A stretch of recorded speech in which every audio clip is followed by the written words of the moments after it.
This Table Talk with me, Joanne. It's awesome being with you this morning. Joining me on the line is Karina Chapman. And Karina, welcome to Table Talk.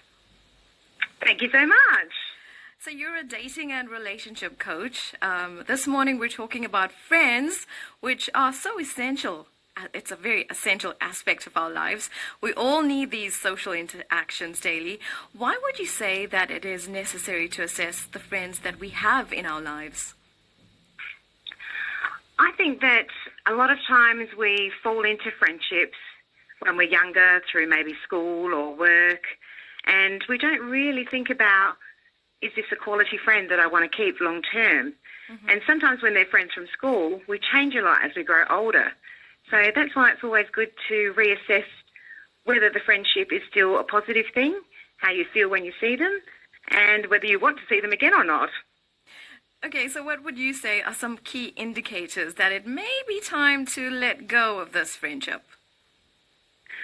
Well, definitely if you're seeing a particular friend and when you leave that sort of, I suppose, connection, you feel frustrated or annoyed or disappointed or drained of energy. And that's a really good indicator that perhaps there's something going on there that you need to have a bit better look at to see whether you do want to keep this friendship still or whether it's better to step away. Yeah. Let's share this. What's your personal experience been and how did you handle it?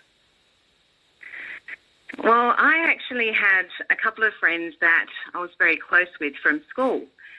And, of course, for me, that's now 30-odd years ago.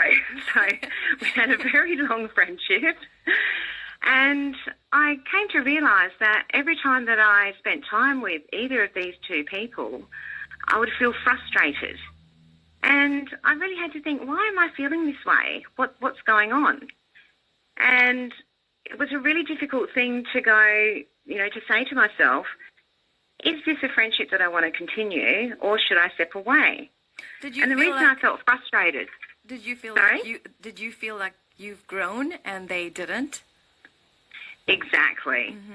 I'm very much into personal growth and taking responsibility and looking at my actions and seeing whether I want to change things, whereas they were still stuck in that old mindset. So, for example, both of these people didn't like their jobs. So I was very happy to say, look, I could help you with resume or, what sort of job do you want? But they were not looking for a solution. They just wanted to complain about the problem. And when you hear that over and over again, you think, well, you need to either do something about it or stop complaining. And that's a bit of a source of frustration. So when they're not moving forward in their lives and you're making a conscious effort to, then you're on a different vibration and that's what causes problems. I hope you heard the friend's little intro there. We're talking about friendships. I did. I loved it. I think it's so important. Okay, for me, every night I have to end my evening with a little bit of friends. It just, just adds to my day. It makes me happy, I guess. I can see why. What would you say are traps or negative situations that we encounter if we try to fix a friendship or fix our friends? That's a difficult one. A lot of people don't want to be fixed. They don't want to change. Yeah. And so, of course, if you're trying to do something to force the change, then you probably get a lot of pushback. You might get attacked yourself. Or, they want to deflect because they don't want to change. However, if you're really into change and moving ahead and growing, then that kind of goes against how you feel. So when you, I suppose, confront someone with a couple of different issues that you might have, if they're not willing to grow and change, then that might give you an indication that it's better to step back from that friendship than to continue. But that's also a very difficult one to address with a friend, don't you think?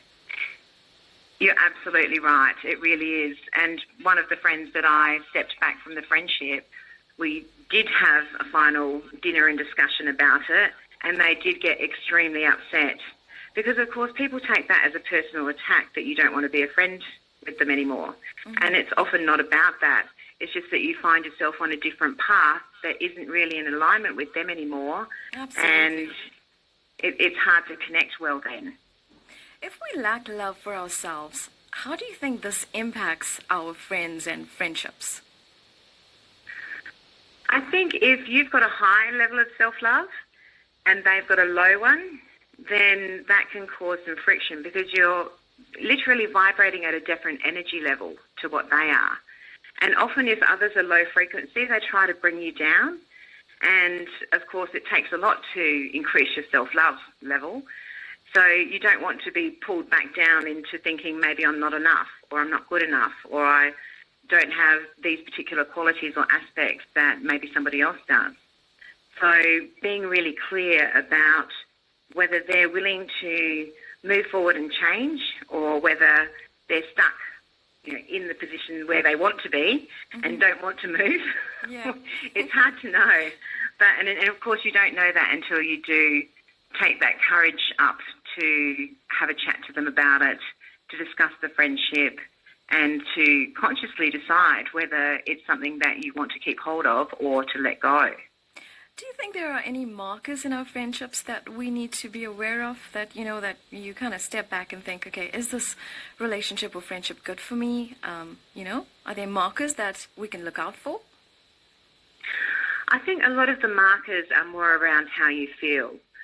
So if they are constantly, say, changing the times or the dates that you're going to catch up or making an excuse not to come or putting something else above your friendship, which you don't feel is warranted, then that can be a bit of a sign for you.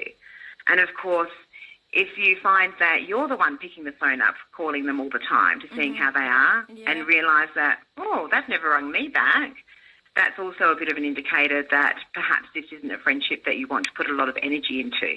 Absolutely. Like any relationship, I think there's a fine line between simply giving up on a long-term friendship because things are tough and walking away. After all, the need for change is, out of our control. So what are your thoughts on that? And how do we get that balance right? That is a difficult thing, and that's why so many people have friendships that maybe don't last. I think that really it is healthy to look at your circle of friendships as you grow and change, and perhaps your interests have changed too. So perhaps you've gone from someone that wants to sit around all day watching movies and eating lollies to someone that's maybe quite athletic and wants to go out and run marathons.